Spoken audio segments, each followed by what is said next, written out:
మన ప్రభువును రక్షకుడునునైన యేసుక్రీస్తుల వారి యొక్క ప్రశస్తమైన నామమునకే మహిమ ఘనత ప్రభావములు యుగయుగములకు కలుగునుగాక.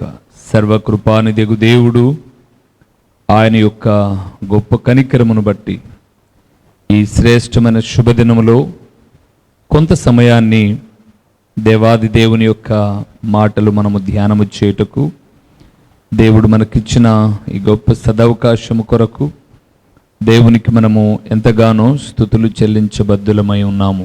అదే సమయంలో దేవుని వాక్యము వినుటకు దేవుని పాదముల చెంత కూడి ఉన్న దేవుని ప్రియబిడ్డలైన మీ అందరికీ కూడా మన ప్రభువును రక్షకుడునునైన యేసుక్రీస్తుల వారి యొక్క ప్రశస్తమైన నామములో శుభాభివందనములు తెలియచేయచ్చు ఉన్నాను. ప్రభునందు ప్రియులారా, గడిచిన సందేశములో దేవుని ఎలా ఘనపరచాలి అన్న విషయాన్ని ధ్యానము చేశాం. అప్పుడు మీలో కొంతమంది విని ఉండకపోవచ్చు ఎలా ఘనపరచాలి అని. బైబిల్ గ్రంథం చెబుతుంది కృతజ్ఞతాస్తుతులతో దేవుని ఘనపరచాలి అని. కీర్తనలు 69:30లో. రెండవది ఏకముగా కూడి ఘనపరచాలి అని 34వ కీర్తన 3వ వచనంలో. సంగతి మరుగు చేసి దేవుని ఘనపరచాలి అని సామెతల గ్రంథం 25:2లో. కొన్ని విషయాలు మీకు జ్ఞాపకం చేశాను. ఒకసారి మూలవాక్యాన్ని చూద్దామా? సమూయేలు మొదటి గ్రంథం 2వ అధ్యాయము 30వ వచనాన్ని, నీ ఇంటి వారును నీ పితరుని ఇంటి వారును నా సన్నిధిని యాజకత్వము జరిగించుదురని యెహోవా ఆజ్ఞ ఇచ్చియున్నను, ఇప్పుడు అది నా మనస్సునకు కేవలము ప్రతికూలమాయనని ఇశ్రాయేలీయుల దేవుడైన యెహోవా సెలవిచ్చుచున్నాడు. కావున యెహోవా వాక్కు ఏదనగా, ఆ మాట మనం చాలా పర్యాయాలు చూసింటాం, ఇప్పుడు కూడా మీరు చూస్తాం. నన్ను ఘనపరచు వారిని నేను ఘనపరచుదును, నన్ను తృణీకరించువారు తృణీకారమొందుదురు అని దేవుడు సేవకుడైన ఏలీతో చెప్పాడు. ఎందుకు చెప్పాడు? ఒక పాస్టర్ గారితోనే కాదు, ఇక్కడ కూర్చున్న మనం అందరితో, రక్షించబడి ఆయన స్వరక్తములో కడుగబడి ఆయన నిత్యరాజ్యము కొరకు ఎదురు చూస్తున్న మనందరితో చెప్పే మాట ఏంటంటే, నన్ను ఘనపరచు వారిని నేను ఘనపరుస్తా. ఒకవేళ నన్ను లెక్క చేయలేదనుకో, నేను కూడా మిమ్మల్ని లెక్క చేయను. అంటే నన్ను తృణీకరించారనుకో, మిమ్మల్ని కూడా తృణీకరిస్తాను అని అర్థం. ఎందుకు అలాంటి కఠినమైన మాట? ఒక మాట ఏమో ప్రోత్సాహకరంగా ఉంది, నన్ను ఘనపరచువారిని నేను ఘనపరచెదను అని. రెండో మాట మాత్రం నన్ను తృణీకరించువారిని నేను తృణీకరించెదను అన్నాడు. ఎందుకు అలాగ అన్నాడు అనంటే, మీరు 29వ వచనం చివరి లైన్ నేను చదువుతాను, చూడండి.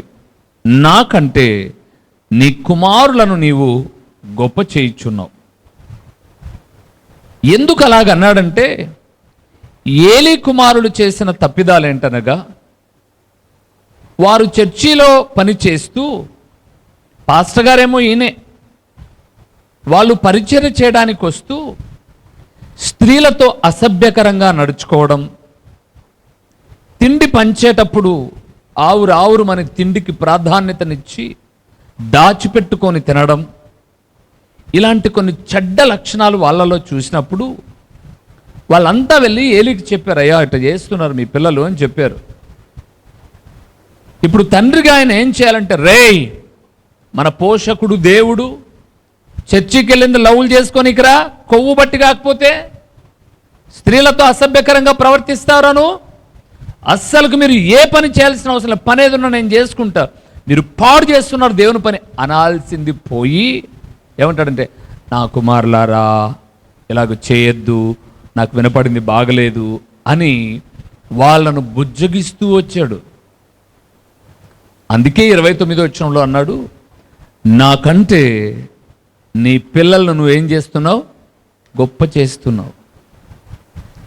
దేవునందు ప్రియమైన వారలారా, దేవుడు ఎవరినైనా గణపరచాలి అని అంటే వారు దేవుని స్థానాన్ని తమ పిల్లలకు కావచ్చు, తమ భార్యకు కావచ్చు, తమ భర్తకు కావచ్చు, ఈ లోకంలో దేనికి కూడా దేవుని స్థానాన్ని ఇవ్వకూడదు. అది మొదటిది.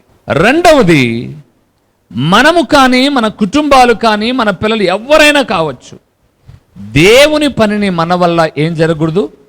పాడు చేయకూడదు. అందుకే బైబిల్ గ్రంథంలో చక్కగా రాయబడి ఉంది, అభ్యంతరములు రాక మానవు గాని అభ్యంతరములు ఎవరి వలనైతే వస్తాయో వానికి శ్రమ. మీరు అనుకుంటారు మేము అడ్డగించగలం, ఆటంకం చేయగలం, బాధ పెట్టగలం, ఇబ్బంది పెట్టగలం అని. కానీ బైబిల్ చెప్తుందంటే వస్తాయినైనా ఇబ్బందులు, బాధలు, కానీ ఇబ్బంది పెట్టిన వాళ్ళు ఇబ్బంది పడే రోజు కూడా ఒకటి ఉంది. సో జస్ట్ వెయిట్, అంతే. చూడు, కొంతకాలం ఆగు, తొందరపడాల్సిన పనేంలా. మరలా జ్ఞాపకం చేస్తున్నాను, దేవుని గణపరిచే విషయంలో మన కుటుంబాల్లో ఏదైనా లోపం కనపడి ఇది తప్పు కదా అని అంటే వెంటనే సీరియస్ యాక్షన్ ఉండాలి. గోము చేసి, ముద్దు చేసి, హద్దులు దాటిపోయి పాడైపోయిన తర్వాత ఇంకేం లాభంలే. గొప్ప చేయకుండా దేవుని గణపరచినందుకు ఏమైందంటే ఒకే దినాన తండ్రి కొడుకులు అందరూ ఏమైపోయారు? చచ్చిపోయారు. కొడుకులు యుద్ధంలో చచ్చిపోయారు, మందసం పట్టబడిందని. కొడుకులు చచ్చిపోయారన్న వార్త విన్నటువంటి తండ్రి ఆ కడపాని మీద పడి వెల్లకిలా పడి పేగులు బయటకు వచ్చి తండ్రి చచ్చిపోయాడు. అదే సమయంలో కోడలు కాన్పోతుంది, ప్రభావం పోయింది ఇశ్రాయేల్లో నుంచి అని పేరు పెడుతుంది. ఎలాగ దేవుని గణపరచాలంటే మొదటిది కృతజ్ఞతాస్తుతులు చెల్లిస్తూ ఘనపరచాలి. అందుకే నేను చెప్పాను మొదటి సందేశంలో, ఈ లోకములో గ్రాటిట్యూడ్ అంటారు ఇంగ్లీష్లో కృతజ్ఞతను. కుక్కకు కృతజ్ఞత ఉంది, విశ్వాసం ఉంది. నువ్వు అన్నం పెట్టావనుకో, కాలుతో తన్నా సరే అది నీ చుట్టే తిరుగుతుంది, ఇంకా నేను ఎక్కడ పోలేను, నువ్వే గతి అని. కుక్కకు కృతజ్ఞత ఉంది, కానీ మనిషికి కృతజ్ఞత లేదండి. చాలా కృతజ్ఞతాహీనుడు మనిషి. బైబిల్ చెప్పిన సత్యమే చెప్తున్నా నేను. యేసు ప్రభుల వారు 10 మందిని బాగు చేస్తే వెనక్కి వచ్చిన వాళ్ళు ఎంతమంది? ఒక్కడే. ఇశ్రాయేలీయులు 430 సంవత్సరాలు బానిస బతుకుతూ ఉంటే 430 సంవత్సరాలు యోధులే 6 లక్షల మంది కాలుబలం. యోధులు అంటే యుద్ధ వీరులు, వారిని కాలుబలం అన్నారు. చిన్నపిల్లలు, భార్యలు, స్త్రీలు, పురుషులు, ఇలాగ అందరూ చూస్తే చరిత్రకారులు 20 నుంచి 30 లక్షల జనాభా. 430 సంవత్సరాలు దిక్కు తెలియని బానిస బతుకుతున్న వారిని విడిపిస్తే కృతజ్ఞత లేని వాళ్ళుగా మొత్తం చచ్చిపోయారు. కానానుకు చేరింది ఎంతమంది? ఇద్దరే. కృతజ్ఞత కలిగిన వాళ్ళు ఇద్దరే. 6 లక్షల మందికి ఇద్దరంటే ఇంకా చూడండి. అందుకే ఈ వాక్యం వినే బిడ్డలమైన మనం కృతజ్ఞత ఉండాలి, అదే ఘనపరచడం. రెండవది అన్నాడు, ఏకముగా కూడి ఘనపరచాలి అన్నాడు 34:3లో. ఐక్యత ఉండాలి. నేను అందుకే ఒక మాట చెప్తూ ఉంటాను ఎప్పుడు, నీ ఇంట్లో ఏ సమస్య అన్నా కానీ, ఏదైనా కానీ, నువ్వు అప్పు చేసావా, పొరపాటుగా చేసావో, కొవ్వు బట్టి చేసావో, మంచిగా చేసావో, మేలు జరుగుతుంది లేని చేసావో, ఏం చేసావో ఏమో వదిలేయి. కానీ బైబిల్ గ్రంథం చెప్పిన మాట ఏంటంటే, బైబిల్ చెప్పిన మాట, నా నామమున ఎక్కడ 2-3 ఏకీభవించి ప్రార్థిస్తారో వారి ప్రార్థన నేను వింటానన్నాడు. మత్తయి సువార్త 18వ అధ్యాయంలో భూమి మీద 2 ఏకీభవించి కూడి ప్రార్థించిన ఎడల పరలోకమందు ద్వారములు తెరవబడతాయి అన్నాడు. ఇప్పుడు సమస్య ఇంటిలో యజమానుదో యజమానురాలైతే ఇంట్లో ఉన్న వాళ్ళందరూ కూర్చొని, దేవా మేమేదో పొరపాటు చేశాం, ఇక నువ్వు కాకపోతే మమ్మల్ని ఎవరు క్షమిస్తారు, మా పరిస్థితులు సరిచేయి, పిల్లలైతే మా నాన్న మా అమ్మ అప్పులు తీర్చు, మా తల్లిదండ్రుల ఆరోగ్యాన్ని ఉంచు అని ఒకరి తర్వాత ఒకరు మొరపెడితే పరలోకమందున్న దేవుడు విని సమస్య సాల్వ్ కావడానికి, సమస్య పోవడానికి మేలు చేస్తాడు ఆయన. కానీ అమ్మగారులకు ఫోన్ చూసుకుని టైం లేదు పాపం. ప్రార్థన ఎక్కడ చేస్తారు? ఏమనంటే చెప్పే మాట అంటే పిల్లలు తొందరగా నిద్రపోక ముందు ప్రార్థన చేయండి. అందరూ కూర్చొని ఏక మనస్సుతో ప్రార్థిస్తే ఎరికో కోట గోడలే కూలిపోయాయి. ఐక్యతకున్న గొప్పతనం అది.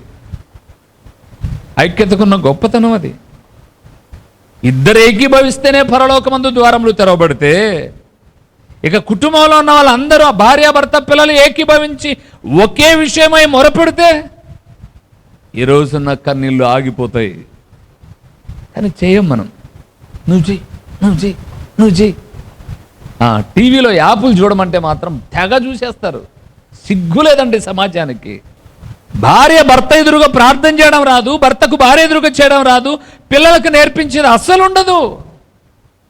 ఇక్కడున్న వాళ్ళలో చాలా మంది తమ పిల్లలకు ప్రార్థన చేయడం రాదు. రేపొద్దున మనం మంచం పడితే మొరపెట్టనీకి సంఘమేనా? మన ఇంట్లో వాళ్ళు మొరపెట్టరా అండి? దేవా, నా భర్త అనారోగ్య పాలయ్యాడు, నాలో ఏం పొరపాట్లు ఉన్నాయో, నా తల అయినటువంటి భర్త లేకపోతే నేను ఎలాగయ్యా బ్రతకడం అని భారీగా మొరపెట్టాలి కదండి. పిల్లలు మా కుటుంబానికి ఆధారమైన తండ్రి లేకపోతే మేము ఎలాగ బ్రతకాలి ప్రభువా అని పిల్లలు మొరపెట్టాలి కదండి. ప్రభువా, నిత్యము 24 గంటలు మిషన్కైనా 2 గంటలు చేస్తే కొద్దిసేపు ఆగిపోతుంది, నిత్యం పనిచేస్తే మా అమ్మ మంచం ఎక్కితే మా పరిస్థితి ఏంటి ప్రభు అని పిల్లలు మొరపెట్టాలి కదండి. మొరపెట్టాలంటే ప్రార్థన రావాలి కదండి. ఏక మనస్సుతో ప్రార్థన చేస్తే ఘనత. మూడవది సంగతి మరుగు చేయుట ఘనత అన్నాడు సామెతలు 25:2లో. మనం ఏదైనా చేస్తే ఉత్తుత మాటలు బాగా చెప్తాం. కుడి చేయి చేస్తే ఎడం చేయికి తెలియదు, ఎడం చేయికి తెలితే. ఎస్తేరు గ్రంథం 6వ అధ్యాయంలో మొర్దెకయి రాజును చంపడానికి ఇద్దరు ఏకమైతే ఆ వార్త వెళ్ళి రాజుకు చెప్పించాడు. రాజు సేఫ్, బాగుపడ్డాడు. రాజా, నిన్ను బతికించింది నేనే, వాళ్ళిద్దరిని చంపావు చూడు, వాళ్ళిద్దరు నిన్ను చంపాలని ఉన్నారనేది నేనే అని మొర్దెకయి చెప్పాడా? చెప్పలా. కానీ దేవుడు చెప్పాడు. రాజుకు నిద్ర రాలా. సమాచార గ్రంథాన్ని తెప్పించుకున్నాడు, తెరచాడు, చదివాడు. ఏంట్రా, నన్ను చంపడానికి ఇద్దరు వస్తే వాళ్ళని చంపారు, నన్ను చంపుతున్నారు అని చెప్పినటువంటి వ్యక్తికి ఏమైనా బహుమానం ఇచ్చారా మీరు? ఏమీ లేదు రాజా. అలాగేలాగ చేశారు మీరు? అతను అడగలేదు, మంచివాడే, రాజుకు కృతజ్ఞత కలిగిన వాడే. కానీ అతను నేను గణపరచాలి అని హామాను తెగ కలలు అంటుంటే హామాను గుర్రం ముందు నడిపించి గణపరిచిచ్చాడు మొర్దెకయిని. ఈరోజు చాలామంది చర్చి మానితే వాళ్ళు చెప్పే మాట ఏంటో తెలుసా? మేము కానుకిచ్చాము చర్చికి, మేము కానుకిచ్చాము సేవకునికి. ఇంక నువ్వు ఇచ్చిందంతా వేస్టే. ఏం నా ఇంటికి ఇచ్చినావా నువ్వు కానుక? మా ఇంటికి కూరగాయలు తెచ్చావా? మా ఇంట్లో పాత్రలు కడిగావా?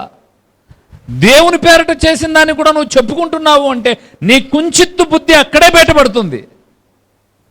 ఒక్కసారి దేవునికి అర్పించిన తర్వాత ఇది నాది అనడానికి వీల్లేదు, నేను చేశాను అని చెప్పడానికి వీలే లేదు. కానీ మేము ఇస్తే, సేవలోకి వచ్చినప్పటి నుంచి మీరిస్తేనే బ్రతికాడా మరి సేవకుడు? ఎంత? ఒకవేళ మహా అంటే ఒక 3-4 ఏళ్ళు లేదా ఒక 10 ఏళ్ళు ఇచ్చావా? మరి దేవుడు నీకు ఇచ్చిన దాని గురించి దేవుడు నిన్ను లెక్క అడిగితే? సో దేవుని గణపరచాలి. ఎలాగో ఆ 3 విషయాలు అయిపోయిన తర్వాత, అవి చెప్పాను నేను ఆల్రెడీ, సందేశంలో ఉన్నాయి. తర్వాత విషయాలు చెప్తాను, చూద్దాం. సరేనా? రండి దేవుని వాక్యానికి వద్దాం. సామెతల గ్రంథం ఎలాగ దేవుని గణపరచాలి, 14వ అధ్యాయము 31వ వచనాన్ని ఒకసారి మనం చూద్దాం ప్రియులారా. సామెతల గ్రంథం 14వ అధ్యాయము.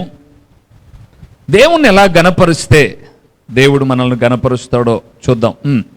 దరిద్రుని బాధించువాడు వాని సృష్టికర్తను నిందించువాడు.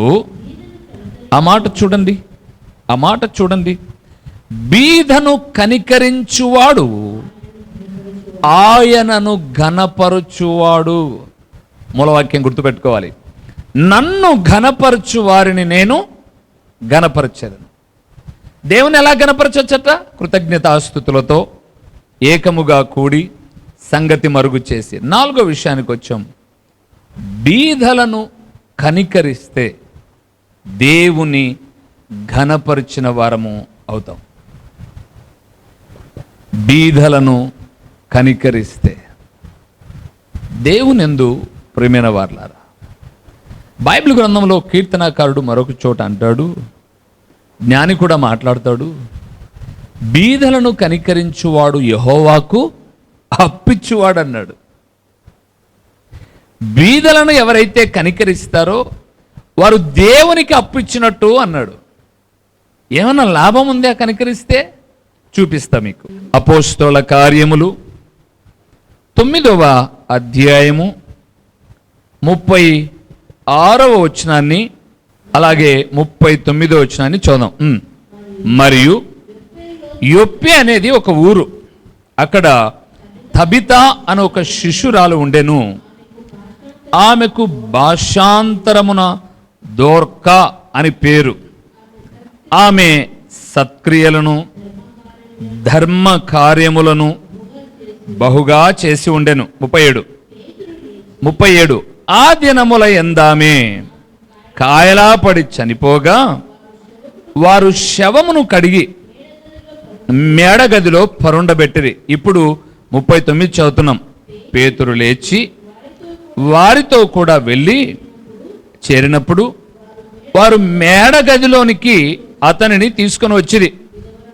అక్కడ చూడండి, విధవరాండ్రందరూ వచ్చి ఏడ్చుచు దోర్కా తమతో కూడా ఉన్నప్పుడు కుట్టిన అంగీలును వస్త్రములను చూపుచు అతని ఎదుట నిలిచిరి.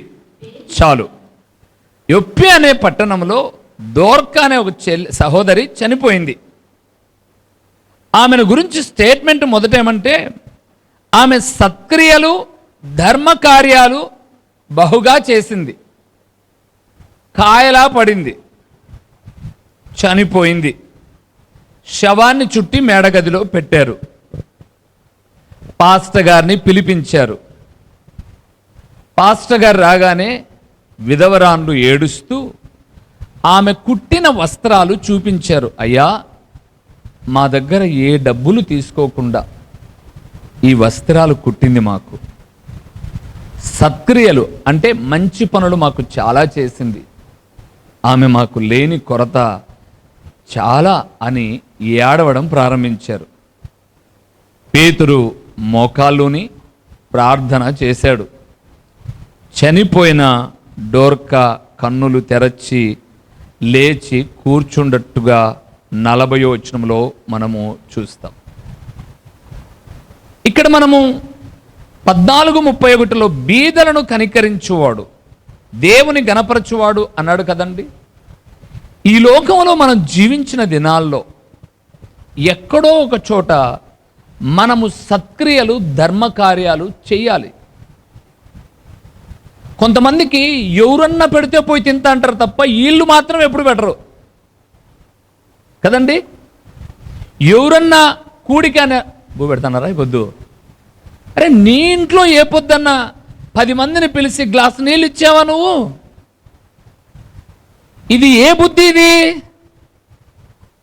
కనికరముతో కూడిన బుద్ధి. చాలా మందికి ఉన్న చెడ్డ లక్షణం అది. మా ఇంటికి వస్తే ఏం తెస్తావు, మీ ఇంటికి వస్తే ఏం పెడతావు అంటే అటు అయినా ఇటైనా లాభం ఒకడికే. చాలా చెడ్డ లక్షణం. ఏమండి, ఎవరింటికన్నా వెళ్ళి చేశారులే వంట అని అన్నాం అనుకుందాం. నీ ఇంట్లో అసలుకి ఏ పొద్దైనా వంట సంగతి అట్లా పక్కన పెట్టు, మజ్జిగ కలిపిచ్చావా ఒక 10 మందికి? ఎట్లా మాట్లాడతారు?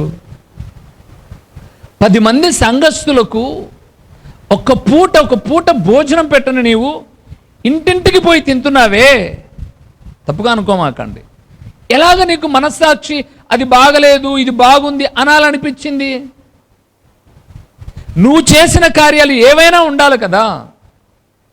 పెట్టే ఇంటికి నువ్వు రావు,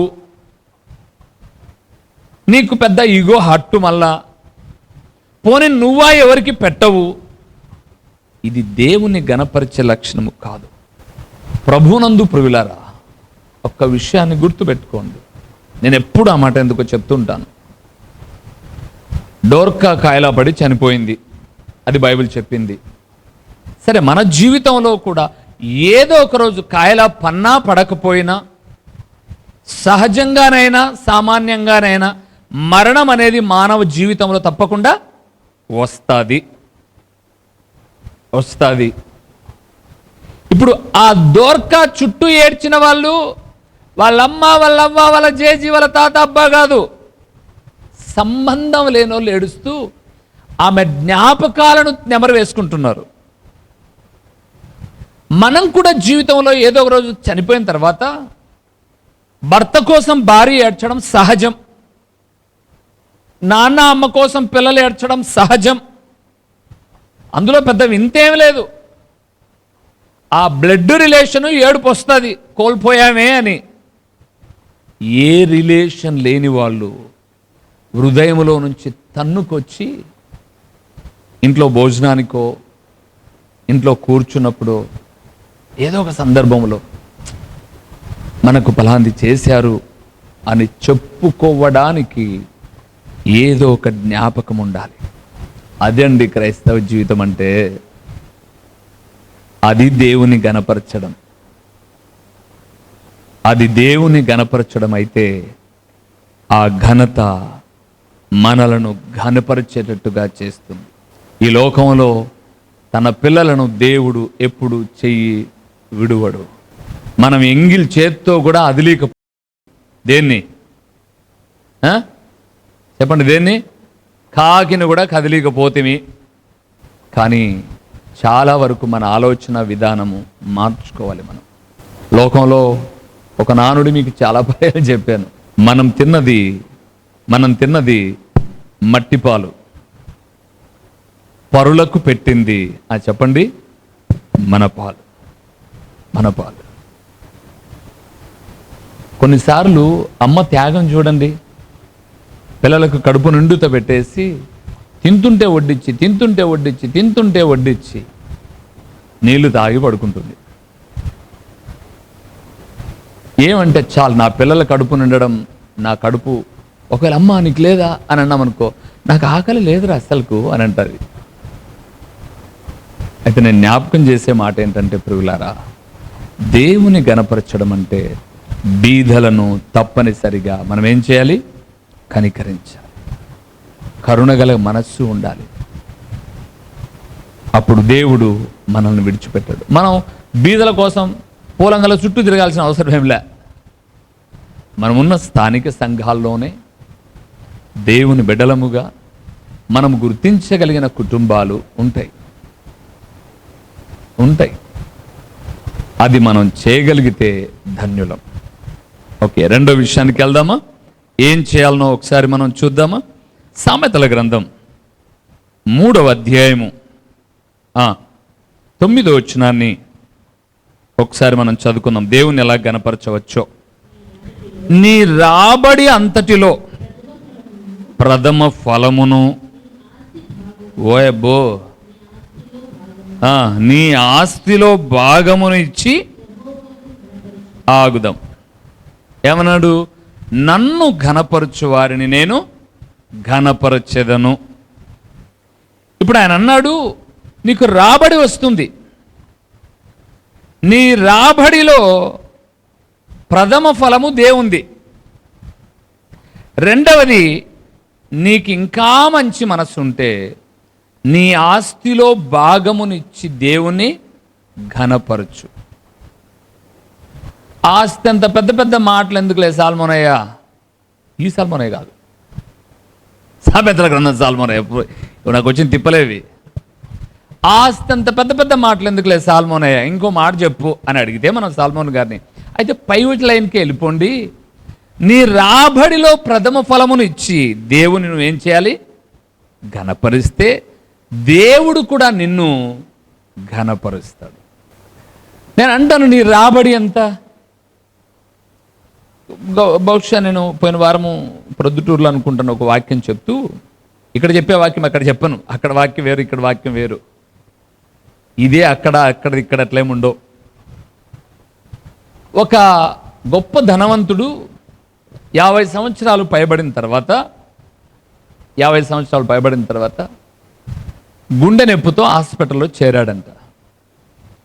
అన్ని టెస్టులు చేసి, అయ్యా మీకు 2 హోల్స్ బ్లాక్ అయిపోయి, 2 రంధ్రాలు ఊడిపోయాయి, కాబట్టి మామూలుగా ఆపరేషన్ చేయడానికి అవదు, బైపాస్ సర్జరీ చేయాలన్నారంట. అంటే కోసి ఓపెన్ చేసి ఆ హోల్స్ని మేము క్లియర్ చేసి పెట్టాలి అని అంటే వాళ్ళు అంతా ఓకే పర్లేదు ఎంతైనా కానివ్వండి చేయండి అన్నారు. చక్కగా ఆరోగ్యవంతుడుగా ఆపరేషన్ అయిన తర్వాత, ఇప్పుడైతే ముందే కట్టించుకుంటున్నారు డబ్బులు, ఆయన అంతా అయిపోయిన తర్వాత అతని చేతిలో ఈ ఆపరేషన్కైన ఖర్చు ఒక 4 లక్షలు అని చెప్పి బిల్లు చేతిలో పెట్టారంట. ఇప్పుడు ఆయన ఏడవడం ప్రారంభించాడు. పదే ఏడవడం ప్రారంభిస్తే డాక్టర్ గారు అన్నారు, అయ్యా ఏడవద్దు, మీరు కావాలంటే బిల్లు తగ్గిస్తాం, మీరు కట్టుకోలేకపోతే తగ్గిస్తాం, కానీ మీరు ఏడవకూడదు, ఆరోగ్యాన్ని పాడు చేసుకోకూడదు అంటే, ఇలాంటి 4 లక్షలు ఇంకా 4 లక్షలైనా కట్టగలిగిన స్తోమత నాకుంది, నేను ఏడుస్తున్నది అందుకు కాదు, ఒక వారం రోజులు మీ హాస్పిటల్లో నేను ఉన్నందుకు, నా గుండెను మీరు భద్రపరిచినందుకు 4 లక్షలు బిల్లు కట్టమంటే నేను కడతాను. 50 సంవత్సరాలు ఈ గుండెను నిరంతరంగా కాపాడిన దేవునికి నేనేమి ఇవ్వనందుకు ఏడుస్తున్నానయ్యా, నేనేమి ఇవ్వలే ఆయనకు, ఆయన పనికి కానీ నా జీవితంలో నేను ఏమి ఇవ్వలా, అందుకు ఏడుస్తున్నాను నేను. ఏమండి, మన జీవితంలో దేవుడు మనకు చేసిన మేళ్ళ ముందు ప్రథమ ఫలము గొప్పదంటామా? గొప్పది కానే కాదు, నీ పీసిన బుద్ధి అంతే. 100 మంది ఉన్నా, సభలో 1000 మంది ఉన్నా, నా దేవుని గణపరచడానికి నేను వెనకడుగు వేయను. జనాలను చూడను, ధనాలను చూడను, దేవుని వైపు చూసి సందేశాన్ని పంచుకుంటాను. ప్రార్థన చేద్దామా? తలలు వంచి, నాయనా, ఏలి తన కుమారులను గొప్ప చేయడం మీకు నచ్చలేదు, మేము దేన్ని గొప్ప చేసినా మీకు నచ్చదు, మిమ్మల్ని మాత్రమే గణపరిచే స్థితిగతి మాకు, మా కుటుంబాలకు, మా పిల్లలకు మీరు దయచేసి మహిమ పొందండి అని శరణు వేడుదాం, ప్రార్థన చేసుకుందాం. మహోన్నతుడవైన దేవా, మహాగణుడవైన పరలోకపు తండ్రి, మీ ఘనమైన నామమునకు స్తోత్రములు చెల్లిస్తూ ఉన్నాము నాయనా. ఎన్నో పర్యాయములు సమూయేలు 1 గ్రంథం 2:30లో నన్ను గణపరచువారిని నేను గణపరచేదును అని చెప్పుకుంటున్నామే కానీ ఎలాగ మిమ్మల్ని గణపరచాలో ఇదివరకు ఒక సందర్భంలో మాట్లాడుకున్నాం. ఇప్పుడు నూతనమైన దారిలో, కోణములో మీరు మాట్లాడుతూ వచ్చిన విలువైన మాటల కొరకు స్తోత్రములు నాయనా. పిలువబడిన వారు అనేకులు, ఏర్పరచబడిన వారు కొందరే. ఈ వాక్యానికి అందరినీ పిలువబడిన అర్హత ఉంది, అందరికీ ఆధిక్యత ఉంది. కానీ మీ ఏర్పాటులో ఉన్న నీ బిడ్డలు ఈ మాటలు విన్నారు. విన్నవారిలో కొంతైనా చలనము కలిగి, మార్పు కలిగి, మీ వాక్యానికి పరిపూర్ణంగా సమర్పించుకోవడానికి సహాయం చేయండి. అటు దారిలో నన్ను కూడా నిలబెట్టండి. ఎక్కడ ఏ విషయమందు కూడా నాయన మీ ఘనతను మేము కానీ మా కుటుంబాలు కానీ దొంగిలించక మీకు మాత్రమే ఘనత కలిగే రీతిగా నడుచుకున్నట్లు సహాయం చేయండి.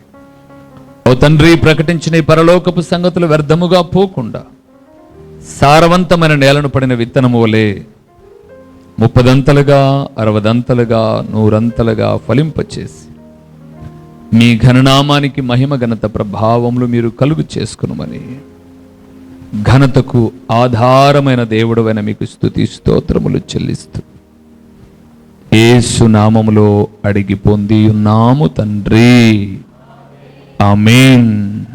మా చిరునామా దైవజనులు బ్రదర్ ఓ రూబేన్ గారు, క్రీస్తు ప్రార్థనా మందిరం, డోర్ నెంబర్ 1-10-386, నగరిగుట్ట, పులివెందుల,